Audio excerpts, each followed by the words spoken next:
안녕하십니까. 한문학 강좌 TV를 맡은 한의사 이한영입니다. 자, 오늘로서 상한론 강의, 강평본 상한론 강의는 맞추지 않는가 싶습니다. 근데 참 이 마지막을 장식하는 글들이 참 정말 멋집니다. 저는 여기 이 글을 통해서 배우는 게 굉장히 많아요. 우리 어떻게 보면은 자, 상한론을 처음 접하는 분들은 제가 하는 용어라든가 이런 것도 굉장히 낯설 수가 있습니다. 왜냐면은 현대적인 어떠한 병증과 이렇게 연결시켜 가지고 어디에는 고방이 잘 듣는다. 이거는 여러분 책들이 많이 나와 있어요. 제가 거기에 저는 그런 거 잘 알지 못합니다. 그리고 저하고는 그런 책들이 잘 맞지가 않아요. 저는 오히려 그냥 이런 책들 원전을 보는 게 저는 오히려 훨씬 좀 편합니다. 글을 보는 데 있어서. 자, 오늘 우리가 공부하는 거 다시 한번 보죠. 대병 차후에 상한이 이제 열병이 어느 정도 지나고 나서 가라앉았다는 거죠. 근데 이 사람이 가래와 침을 자주 뱉는다. 뱉고 오랫동안 시간이 그래도 어느 정도 2, 3일, 일주일이 지나고 한 달이 지났음에도 불구하고 몸 상태가 개운하지 않은 거예요. 여기는 가래라고 그랬지만 여러분 기침도 할 수가 있죠. 빠져 있지만 얼마든지 구토증이라든가 이런 게 있을 수가 있어요. 그리고 뭔가 이렇게 기분이 안 좋다는 거예요. 몸 상태가 깔끔해지지 않고 그런 상태를 말하는 거. 이 표현도 참 잘 쓴 거죠. 이런 게 바로 이것도 마찬가지로 이 두 개는 이게 병정이라고 우리가 볼 수가 있죠.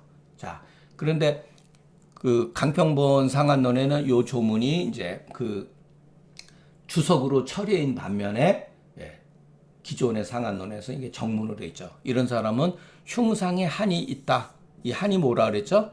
수죠. 또는 유음이죠. 유음이 있다. 그러니까 가래와 기침을 뱉고 기침도 할 수도 있고 구토증도 헛구역질도 할 수가 있는 거죠. 이럴 때는 환약으로서 따뜻하게 해줘야 된다. 이럴 때는 이중환이 참 좋다. 이거는 아마 후세 사람의 글도 같아요. 이중탕이나 이중환이라는 용어를 쓴 거 봐서는 자, 의사가 어떠한 극병에 요거는 야자가 생략돼 있죠. 의지여 극병야에 누군들 요거는 제가 그냥 쓴 겁니다. 이런 글을 보면은 그냥 가볍게 지나갈 수가 있죠. 그죠? 그러나 옛날 사람들은 아마 여러분들이 기억을 할는지 모르겠는데 자, 옛날 사람들 고대 사람을 말하는 거예요. 소위 말해서 춘추 전국 그 이전 사람들 소위 진나라 이전을 말하는 거예요. 옛날 사람들은 항상 말을 할 때 근원에서 얘기를 했다고 합니다. 근원에서. 그러니까 어떠한 현상이 확 드러난 상태에서가 아니라 조짐에서 얘기를 했다는 거예요. 항상. 근데 우리는 어떻게 돼 있죠? 반대의 성향을 가지고 있습니다. 항상 극병에 신경을 많이 써요. 이게 잘못된 건 아니에요. 사고 방식의 차이인 거죠. 그래서 우리가 옛날 사람들의 글을 보다 보면은 쉽게 여기는 경우가 있습니다. 왜냐하면 그 사람들은 조짐에서 그 하찮은 상태에서 글을 썼기 때문에 그런 거예요. 그러니까 이런 것을 우리가 잘 이해를 해야 된다는 것. 그렇기 때문에 항상 병증이 심각한 상태에 있어서 누군들 능히 치료하는 것을 바라지 않겠는가. 누구나 그렇게 우리가 한의사가 되려고 했을 때 그와 같은 생각을 가지고 있었죠. 나는 난치병에 대해서 명의가 될 거야. 이런 생각이죠. 그게 정말 멋진 생각이죠. 그거 잘못된 생각이 아닙니다. 그건 정상적인 생각이에요. 난치병, 어려운 병, 이런 것들, 희귀병에 대해서 내가 공부를 하겠다. 이런 건 누구든지 생각을 가질 수가 있죠. 그런데, 뭐뭐 하리요. 누군들 치료를 원활하게 바라지 않겠는가? 그러나 그 사람이 자주 기침을 하고 자주 하품하는 것을 보고서 어떤 사람이 기침을 하고 하품을 자주 한다. 이런 것을 보고 이게 쉽게 하찮은 병으로 여기지 않는 사람은 적다. 예, 우리 한의사는 이런 데에 무장이 돼야 돼요. 사람의 일거수일투족에서 모든 것이 뭐냐 이런 것이 병독의 현상이다. 예, 병독의 현상으로 받아들여야 된다는 거. 예, 그때 이것을 잡지 않으면은 장차 어떠한 병이 생기리라고 하는 것을 다 가늠을 해야 된다는 거. 예. 어떤 사람이 계속해서 하품을 한다. 그러면 여러분 이거 심각한 병이 될 수도 있죠. 예. 중풍 전조증으로도 볼 수도 있는 거잖아요. 자, 어떤 사람이 침이나 가래를 많이 뱉는다. 예, 이 사람은 나중에 폐농양이라든가 이런 쪽으로 전이가 될 수도 있다는 거. 그래서 우리가 알아야 된다는 거. 그래서 옛날 사람들은 이와 같은 하찮은 병정을 기록했다는 거. 이게 잘 쓴 글입니다. 예. 왜냐? 왜 우리는 그와 같은 사소한 병증을 없인 여기느냐? 쉽게 여기느냐? 구조원 모조나 먼 데서 항상 찾고 어려운 병에서 도모하기 때문에 곤란한 데서 도모하기 때문이다. 그러니까 이게 보통 사람들의 의식 구조는 이렇게 돼 있어요, 여러분. 먼 데 가서 찾으려고 합니다. 먼 데 가서 항상 먼 데 가서 찾으려고 그래요. 우리가 그 불교에 관심이 있는 분들은 절에 가면은 이렇게 대웅전에 가면 옆에 벽에 어떤 사람이 소 타고 소를 끌고 가다가 소를 잊어버렸는데 찾는 그거 있죠. 시무도. 예, 시무도라는 어떤 그 그림 여러분 봤을 거야 아마. 그게 일종의 그 시무도. 예. 예. 소를 찾는 그 과정을 있잖아요. 근데 알고 보니까 소가 바로 자기가 타고 있었고 나한테 항상 옆에 있었다는 거. 돈은 먼 데 있는 게 아니라는 거. 그런데 우리는 항상 먼 데서 어려운 데서 그것을 도모하려고 하는 게 있습니다. 예. 그래서 이런 것을 극복을 해야 돼요. 그래서 노노에서도 그 공자, 제자인가, 자한가, 자유가 예. 가차운 데서 생각해라. 가깝게 생각해라. 그래서 그 유명한 근사라는 말이 나오잖아요. 예, 근사록이라고 하는 게 예, 그 주자가 주자 중심으로 해서 만들어 놓은 책이 있죠. 근사록이라든가 심경 근사록, 심경이라는 갖고 근사록. 이게 바로 가깝게 생각하다. 이게 굉장히 어렵습니다. 예. 그러면 우리가 외감에 예방하는 게 뭐냐? 예, 여러분 저는 거의 한 여름철을 제외하고는 얇은 거라도 항상 긴 소매를 입어요. 예, 저도 열이 있는 편이지만 항상 체온을 따뜻하게 합니다. 예. 그리고 물 마실 때도 한 번에 그냥 많이 마시지 않고 조금씩 갈증을 해소하는 예, 그런 식으로 합니다. 예. 그게 저 나름대로 물론 저도 유전적인 병을 몇 개 갖고 있고 체질적인 병을 몇 개 가지고 있습니다. 예. 그러나 제가 조심할 수 있는 거는 조심해도 예, 먹고 싶은 거에 대해서 식욕이라든가 이런 거에 대해서 절제를 못하는 경우가 있어요. 예. 그러니까 마음속에 항상 예, 이렇게 난해하고 이렇게 먼 데 있는 데서 추구하는 버릇이 있다는 거. 바로 우리 일상생활이 바로 예, 일상생활 자체가 도다 이렇게 생각하는 게 정말 맞습니다. 그래서 우리가 대학에서도 주자가 맨날 한 말, 우리가 주자를 비판할 건 비판해야 되지만 예, 좋은 것도 있잖아요. 예, 일용 어묵 동정지간에 예, 일상생활이 돼. 일상생활. 이 일상생활을 벗어나서 도를 구하는 게 아니라 그러잖아요. 예. 밥 먹으면 밥 먹을 때, 예. 잠자면 잠잘 때, 그게 모든 것이 어떻게 보면 거기에 따르는 그 인간은 예라고 하지만 그게 바로 도라는 거예요. 예. 그게 바로 노자에서 말하는 것과 불교에서 말하는 것과 유가에서 말하는 게 도라는 거. 도라는 글자는 똑같이 쓰지만 실질적으로 그것을 이해하는 방법이 다르다는 거. 해석이 다르다는 거. 예. 자, 히타. 가래나 침을 자주 뱉는 것은 병정이죠. 이것은 사소한 증상이며 습관적인 행동이다. 여러분 어떤 사람이 특히 어린아이들 같은 경우 노인들 같은 경우 길에다 침을 탁탁 뱉는 사람 많죠. 예. 그건 뭐 부도덕한 행위지만 이 습관적인 행위입니다. 그러나 이것도 그 사람의 체질적인 성향에 따라서 나타난다는 증상이라는 거. 예.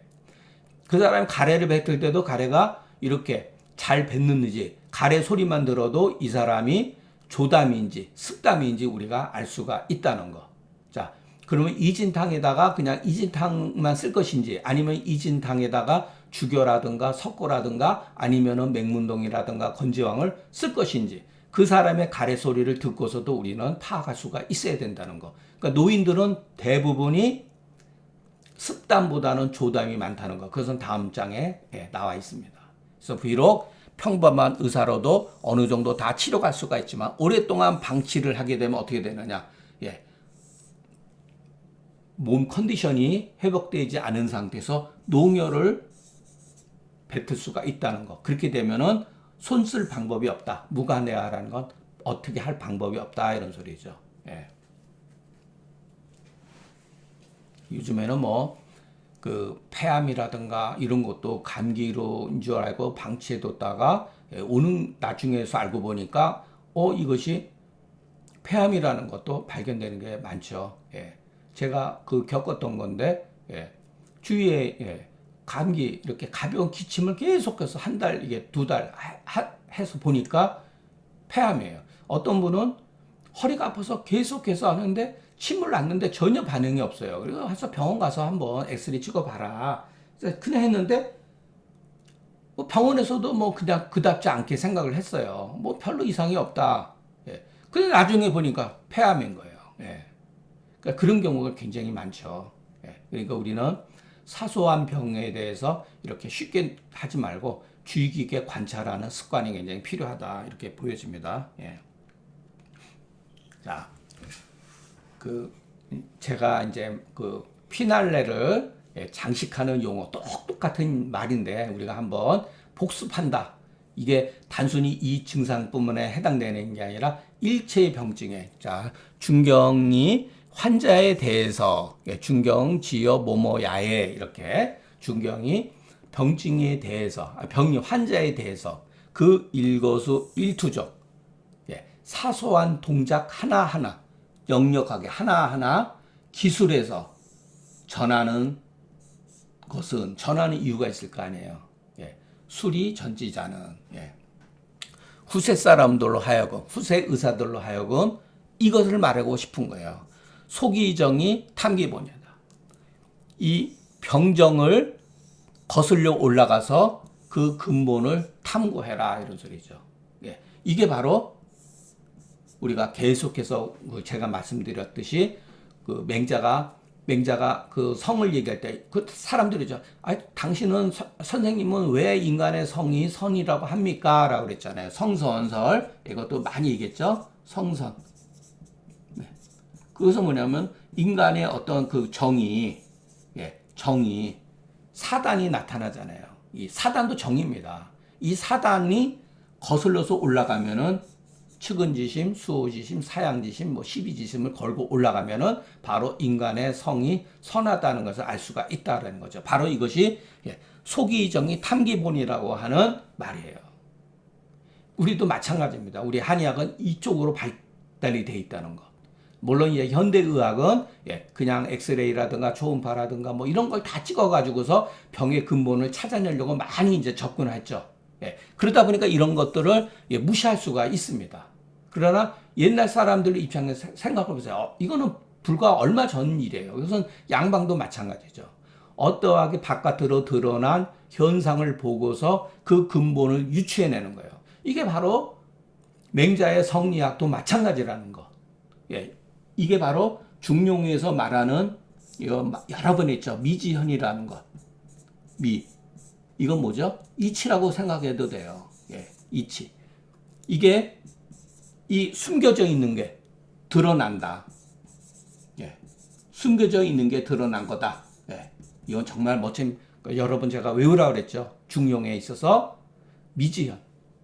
이게 일종의 여러분, 이게 뭐죠? 이게 해석학입니다. 해석학. 현상에 대한 해석학. 이게 똑같은 말이에요. 미지현이라는. 그러니까 우리는 한의학은 특히 이쪽으로 발전되어 있다는 거. 굉장히 발전되어 있죠. 그러니까 우리 한의학은 불문진단이라고 그러지만 사실은 환자의 일거수일투족을 이게 바로 병의 어떤 정황이죠. 예. 그래서 궁극적으로 이 병증의 뿌리가 뭐냐, 병독이 뭐냐, 예. 발환시킬 건지, 토법을 쓸 건지, 하법을 쓸 건지, 아니면은 이소변 시킬 건지, 아니면은 온중지 할 것인지, 치료는 몇 개 안 돼요. 예. 거기에 방법론이 굉장히 많이 이렇게 보이는 것 뿐이지. 예. 그러니까 여러분, 이런 것을 통해서 우리가 여러분 이 말미하는 상한론을 마지막으로 정리하는 단계에서 이것을 여러분들이 반드시 기억을 하셔야 된다는 거, 그리고 외우셔야 된다는 거. 그러니까 철두철미하게 이와 같은 것을 우리는 배워야 된다. 소기정의 탐기본 또는 미지현, 그리고 또 내외 이론지도, 이것도 제가 아주 처음 시작할 때서부터 함내외지도, 이거는 뭐 너무나 저한테 영향을 많이 준 단어입니다. 내외를 겸한 이치다. 병은 이렇게 돼 있다는 거. 이게 견증이라고 하는 현재 나타난 증상이 바로 외관과 내상이 일체돼서 결국은 반응이 나타나서 현재의 병증으로 나타난다는 거. 자, 그래서 희타, 희망, 자주 건망증이 있을 때는 어혈 때문에 그런다고 했었죠. 그래서 도인승계탕이라든가, 또 자주 구역갑이 있다든가, 또는 하품을 자주 한다든가. 그러니까 이와 같은 정황을 특별히 기술한 이유는 바로 이겁니다. 금호미발이 예방제니. 이거 정말 멋진 말이에요. 이게 학기편에 나오는 말이에요, 여러분. 금호미발지, 당기지휘시, 그때 나옵니다. 자, 우리가 어린 아이들을 가르칠 때 너 이런 거 하지 말라. 그게 바로 금호미발지 예방제라는, 예방한다 이런 소리예요. 이거 굉장히 오래된 용어입니다. 금호미발. 자, 어른이 돼가지고 가르쳐 주려면 말 듣습니까? 안 듣죠?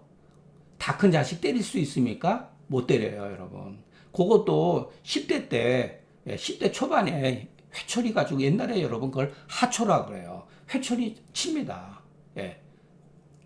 말로 안 되면은 때리거든요. 그게 바로 금호미발이 예방시키는 거다. 상한론은 이렇게 구조를 되어져 있다는 거.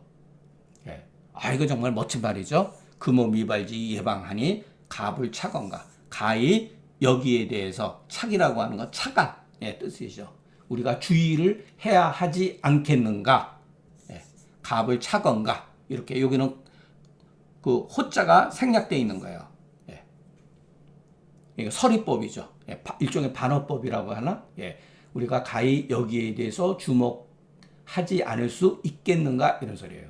그러니까 금호미발지 예방지다. 그러니까 상한론은 전부 다 이렇게 금호미발을 하는 것. 아직 병증이 심하게 드러나지 않은 상태에서 예방을 하기가 쉽죠. 심해지면은 속수무책인 경우 굉장히 많다는 거. 저는 이런 식의 글쓰기를 굉장히 좋아합니다. 그러니까 여러분들이 그 나중에 이러고 이거 이한영 씨 여기서 이걸 패러디해서 쓴 거, 다 그랬습니다. 거의 다. 우연히 쓴 게 없습니다. 그러니까 예를 들어서 여러분 이런 것도 보세요. 문법적으로 제가 무슨 문학적으로 또는 한문을 많이 알거나 그렇지 않아요. 여러분보다 조금 많이 한 거죠. 여기 수리전지라는 거, 여기 어디서 나온 문법이죠? 논어에서 나온 말이에요. 말이잖아요. 예를 들어서 그 공부하는 것이, 배우는 것이 즐겁다. 학이 시습이라는 말 나왔잖아요. 학이 시습. 거기서 나온 거죠. 똑같은 표현입니다. 학이 시습. 시습. 이렇게 나와 있잖아요. 이 문법에서 나온 거예요.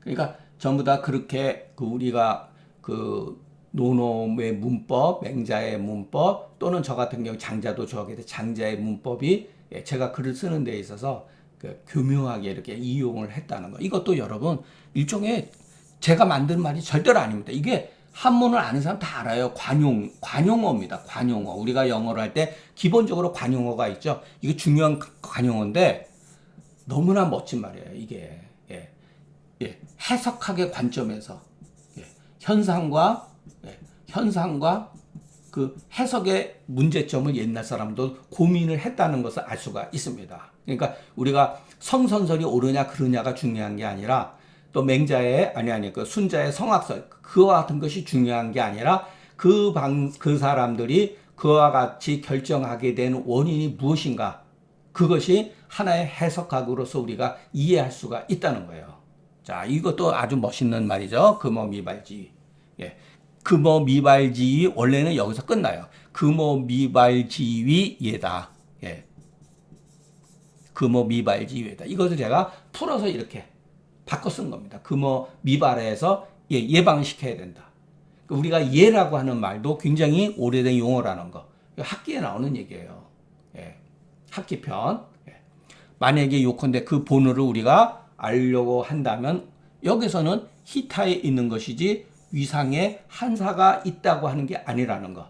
이것도 제가 누차 말씀드렸죠. 물론 치료의 대상은 이게 치료입니다. 그러나 우리가 어떠한 그 현상에서 파악되어지는 것은 이 히타를 통해서 이 사람이 위상에 수기가 있다고 하는 것을 추리하는 거죠. 이게 바로 뭐라 그랬죠? 견병지원이잖아요. 저는 이거 하나 가지고 다 울커 먹었습니다. 견병지원. 이 병이 뭐죠? 이게 바로 히타죠. 원이 뭐죠? 위상에 또는 위중에 한이 있다. 이거잖아요. 그러니까 우리가 지금까지 다 배운 거예요. 저는 견병지원하고 견병지원에서 견증이라는 게 나왔잖아요. 견병지원이라는 말이 나왔잖아요. 아이고. 딱 한마디로 말하면은 현재 나타난 증상 여기에 모든 게 다 있다는 거. 이것을 우리가 이해하기 위해서 해석학을 동원했다. 어떤 해석학? 바로 이런 거죠. 금어미발, 소기정의, 탐기법. 간단한 거예요, 여러분. 이 견증은 어디서 나왔죠? 견병지원에서 나왔잖아요. 그러니까 현재의 병증을 관찰해서 병의 원인을 추리한다. 그러니까 상한론이라는 책도 반은 현상과 반은 현상에 대한 해석으로 되어져 있다는 거. 이게 바로 이런 말들이 굉장히 중요하죠. 옛날 사람들의 의안을 우리가 엿볼 수 있고 이게 바로 병원이라는 거예요. 여러분 병원에 보면 위가 뭐죠? 병위잖아요. 이게 바로 병. 이 한은 뭐죠? 병성이면서 여기서는 허실도 내포되어 있죠. 허증이죠. 그리고 한이 수기가 되죠. 한열, 허실 여기에 내포되어 있는 거죠. 그러니까 이와 같은 용어 속에는 이미 병위의 개념, 병성의 개념, 병독의 개념이 있다는 것. 한은 병성의 개념이라면 이게 유음이다, 수기라고 표현했을 때는 병독의 개념이 되는 거죠. 자, 그러면 이게 뭐죠? 이와 같은 증상을 통해 가지고서 제가 그 증으론에서 그런 얘기를 썼죠. 증상으로서 병이가 되고 병성이 되고 병독이 되고 병세가 되고 그런다 그랬잖아요. 그러니까 증상 밖에서 이와 같은 병원을 논하면 안 된다. 이게 상한론을 해석하는 핵심입니다. 왜 거기다가 경락학설을 붙이고 장부론을 붙이고 그럽니까? 주어진 조건에서 우리가 해석하는 것이 가장 급선무다. 어떻게 보면 이 조문은 그 사소한 조문 같아도 해석학에서 시사하는 바가 굉장히 크다는 거. 우리가 상한론을 어떤 식으로 공부할 것인가를 단적으로 보여주는 증상, 어떤 조문입니다. 결코 하찮은 조문이 아니에요. 이것을 자 우리가 맹자에도 그런 말이 나왔죠. 확이충지, 확대 해석해야 된다. 하나를 가지고서 확대 해석해야 된다. 확이충지라는 말씀. 우리가 확충하다. 이거 맹자에서 나온 말이잖아요. 그죠? 그게 중요한 거예요. 주역에 가면 또 나옵니다. 인이신자고 총류의 장지면, 확대해서 늘리면 이런 소리예요. 같은 비슷한 유를 확대 해석을 하면 소리예요. 인이신자고 총류의 장지면 천하지사 능필이다. 이렇게 나와요. 개서편에. 굉장히 중요합니다. 그런 게. 그러니까 동양 철학은 그러니까 동양 철학이 아니라 현상이라고 하는 것은 복잡하게 보이는 뿐이지 실질적으로 그 원리는 단순하다는 것. 몇 개의 핵심적인 요소가 변화를 통해서 다양하게 나타난다는 것. 예, 상한론도 마찬가지예요. 고방은 간단한 거예요, 원래가. 다만 그 현상에 따라서 이게 처방이 변해간다는 것. 예, 우리가 그것을 완전히 몸에 터득을 하게 되다 보면은 고방이다, 후사방이다, 이와 같은 개념도 필요가 없다는 거예요, 여러분. 예, 고방이 옛날 게 고방이 아닙니다. 좋은 처방은 그것도 현대의 고방이 되고 고전이 되는 거죠. 예, 옛날 사람이 썼다고 고전입니까? 그게 아니죠. 시대를 넘어서 있는 것. 예, 계속 사람들한테 감명을 주는 것. 그게 고전이죠. 예, 그러니까 어떤 개념 논리에 극복해야 된다. 예, 개념 논리를 극복해야 된다는 쪽으로 발달된 종교 철학이 뭐죠? 불교잖아요. 불교는 처음서부터 집착하지 못하게 계속해서 부처가 자기가 말해놓고 자기 말을 부정을 해버리잖아요. 예, 집착하지 못하기 위해서 그러는 거예요. 그러니까 우리는 모든 것을 개념 논리로 공부를 하지만 나중에 가면 그 개념이 우리를 옥죄는 틀이라는 것, 예, 굴레라는 것을 우리가 알게 됩니다. 예. 자, 대체로 히타는 위안에서 나온다. 대체로. 그런데 색백은 가래침이나 가래가 색깔이 하얀 경우는 배출하기 쉽습니다. 탁 뱉으면 나와요. 근데 어떤 사람은 발작성을 이렇게 하는 사람들 있죠? 이거는 배출하기가 어렵죠. 여기에 조금이라도 열이 끼면 이류가던 가정법이 조금이라도 열이 끼게 되면은 그 점성이 농액이 이렇게 끈적끈적 해가지고 그 가래를 뱉는데 색깔이 노랬습니다. 이때 반드시 이거를 살펴야 된다. 예. 예. 산전이라는 사람이 뭐라 그랬냐면 이건 뭐 제가 계속 얘기한 거죠.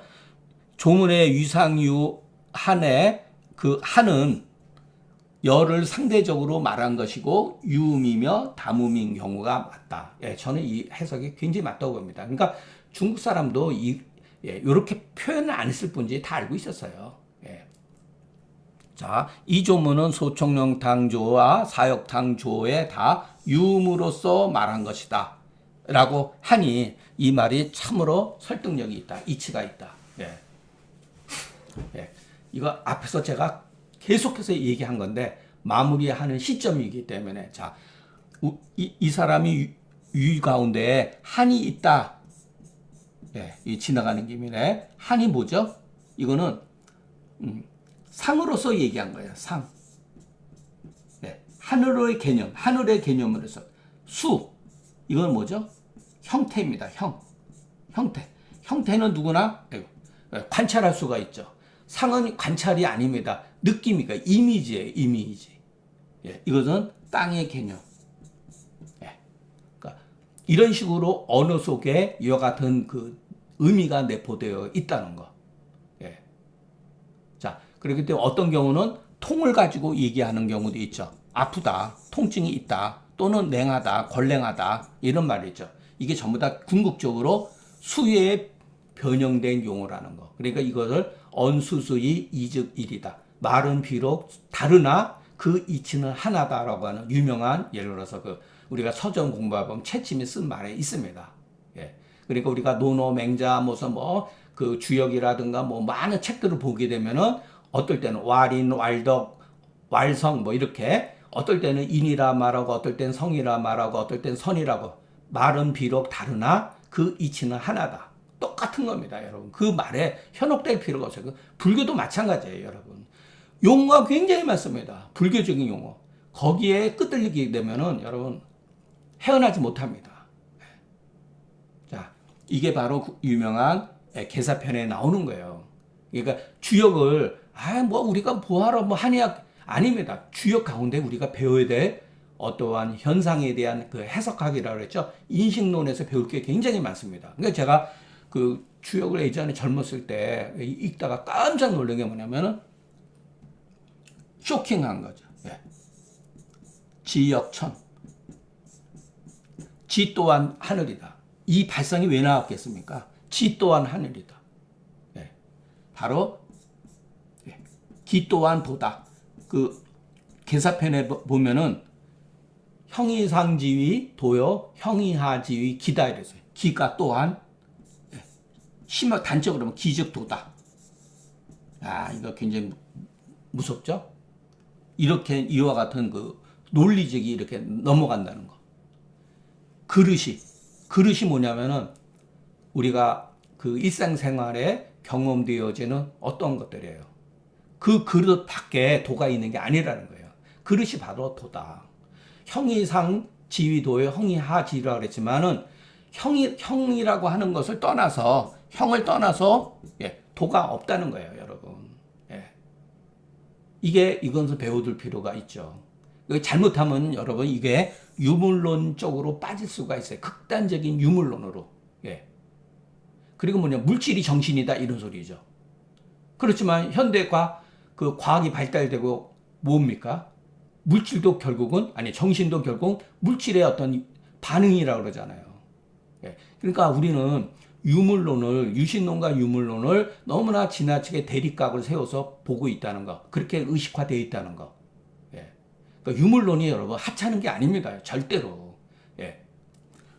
여러분 우리가 정신이 막 창난을 일으키고 옛날 사람이 뭐라 그랬죠? 혈은. 혈은 신의 집이다. 신의 집이다. 신의 집이다. 그렇기 때문에 정신이 혼몽한 상태면은 안정시키기 위해서 보신단, 그러니까 보혈단 이런 거 막 쓰잖아요. 그러니까 이런 사고방식이 있는 거예요. 정신을 고치는 게 아니라 물질을 고치는 거예요.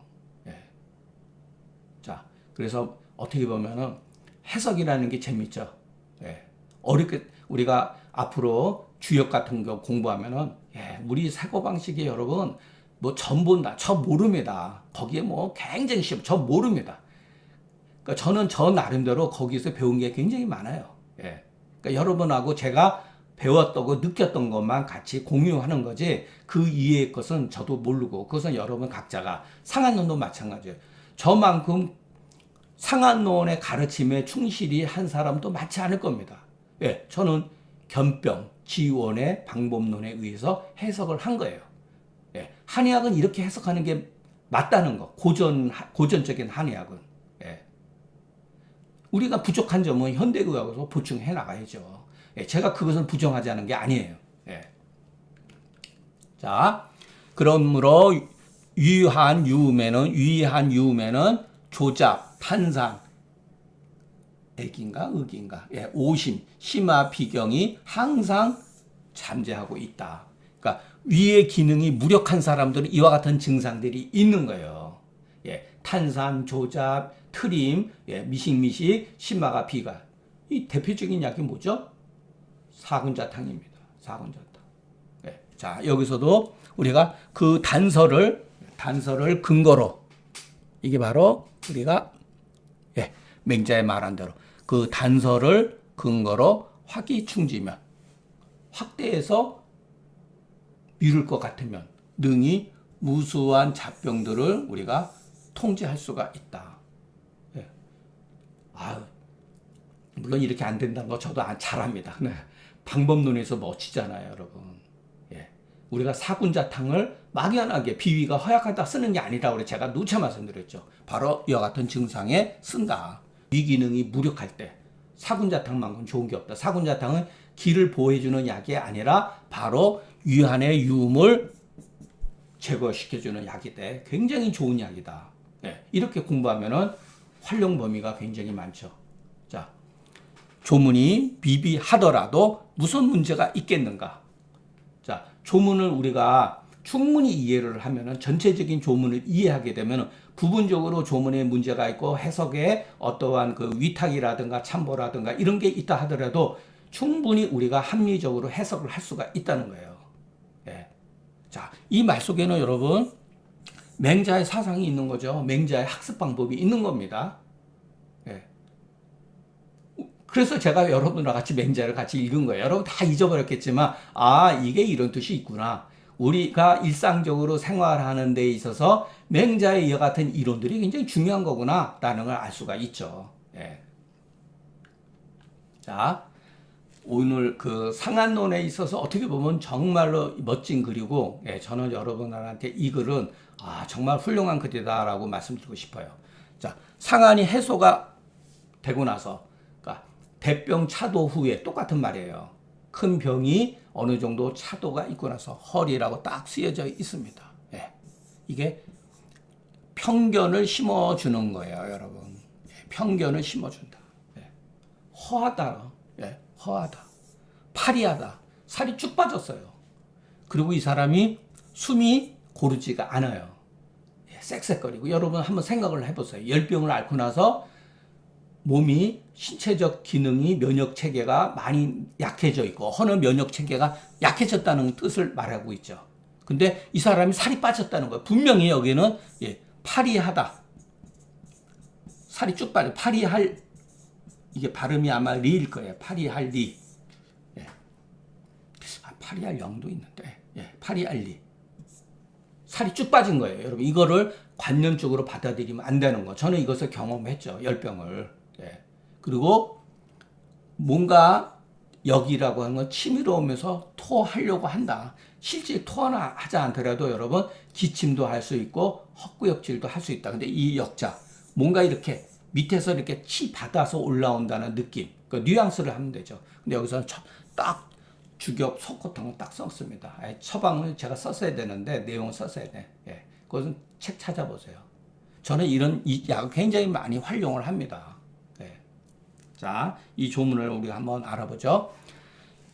상한이 해소되고 나서 일조일석이라고 하는 건 요즘은 어느 날 갑자기 이런 소리예요. 어느 하루 날에 갑자기 그 사람이 허리가 되는 게 아니다. 갑자기 되는 게 아닙니다, 여러분. 책에는 이렇게 써 있지만 대병 차도 후에 앞서서 우리가 어떤 열병이 심하지는 않지만 잔열이 계속해서 한 달 막 열흘 이렇게 지속되게 되면 우리 몸은 그 신체적 기능이라든가 체중이 빠져요. 그것을 어떻게 아느냐? 조문이 갖추어지지 않았기 때문에 그 유래된 바 이와 같이 허리가 유래된 것을 우리가 자세히는 알지 못하나 약물을 통해서 병증을 고려해 볼 것 같으면 저 허리라고 하는 것은 잔열감이 아직도 풀리지 않았다. 그래서 석고를 쓴 거예요. 주격을 쓰는 겁니다. 그래서 이것으로 인해서 열병으로 인해서 진액이 이제 소모되는 겁니다. 근데 진액이 한순간에만 소모된 게 아니라 열이 있게 되면 여러분 피리해지면서 초췌해지게 됩니다. 바싹바싹 말라져요. 얼굴 혈색도 막 까매지고 이렇습니다. 열병이 오래 시달린 사람은 얼굴이 검해져요. 그게 바로 초췌하다는 뜻이에요. 초췌. 피리하고 초췌해져 가지고 그 조담이 상충한다. 마른 담이죠. 열에 의해 가서 진액이 고갈되어 가지고서 끈적끈적한 담이 상충해 가지고 숨이 헐떡헐떡거리면서 소리도 잘 안 나와요. 이거 시름이라고 하는 거 우리가 앞에서 배웠죠. 소리도 완전히 이렇게 말소리가 기운이 없는 거죠. 그래서 기가 역해짐으로써 토하려고 했다. 이것은 건해가 발작한 것이다. 마른 기침이죠. 우리가 허리 한 대에 빠져가지고서 여러분 부자재 같은 거 썼다가 이때는 몸이 절단 나는 거죠. 열병 차도 후는 바로 부자를 쓰는 경우도 있겠지만 그거보다는 열병 뒤처리를 치료하는 약들이 훨씬 더 중요하다는 거. 자, 그러므로 이것은 거기서 전기가 빼앗겨서 소위 말해서 비와 신장의 기능이 쇠약해진다고 여기기보다는 차라리 조열의 그 훈증으로 인해서 여러분 뼈가 타고 살이 녹아난다. 요거 앞에서 이게 상한론 조문 어딘가 있을 거예요 아마 이게. 그래서 제가 바꿨어요. 그러니까 뼈와 여러분 근육이 그 열의 훈증에 의해서 막 삭는다. 삭는다. 위축돼 버리고 살 쭉쭉 빠집니다. 그러니까 망령되이 잘못되게 저 허리로서 망양의 증으로 여겨가지고 부양의 어떤 방법론을 쓰게 되면은 속수대패가 장차 이른다. 손쓸 수 없는 정황에 이를 수가 있다. 그러니까 그 용어에 현혹되지 말라는 거예요. 허리라고 하는 것은 열병 후유증으로 발생되어져 가지고서 우리 몸에 진액이 고갈되어져 가지고 하면은 뼈도 그렇고 근육도 그렇고 녹아난다는 것. 그 정도로 갑니다. 저 같은 경우는 한 10kg가 빠졌었어요. 10kg가. 거의 10kg이 빠졌습니다. 열병을 한 달간 앓았는데, 예. 물론 집에서 이제 치료를 하다가 그런 건데, 10kg까지는 아니었고, 한 9kg, 8, 9kg 정도 예, 빠졌습니다. 예. 그래서 이 조문을 굉장히 중요한 조문이고, 예, 임상에 있어서 굉장히 우리가 할 수 있는 게 많아요. 그러니까 열병을 가지고 있지 않더라도 나이 드신 분들 가운데 중장년도 마찬가지예요. 피부색이 검었고, 예, 같은 기침을 자주 하는 사람들이 있어요. 이런 식으로. 예. 그리고 건조해지고, 예, 이런 사람들은 함부로 보양지제를 쓰지 말고 차라리 자음지제를 쓴다든가 거기에 이르러서 주교라든가 석고를 같이 쓰면은 굉장히 좋습니다. 예.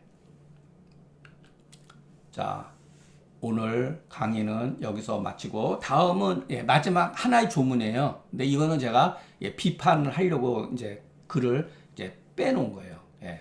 그래서 그거는 마지막은 이제 제 그동안의 예, 일들하고 이렇게 이제 여러분들한테 예, 같이 이렇게 얘기하는 방향으로 하고 상한론 강의는 사실은 오늘로서 이제 대단의 막을 내렸다고 예, 보시면 됩니다. 예.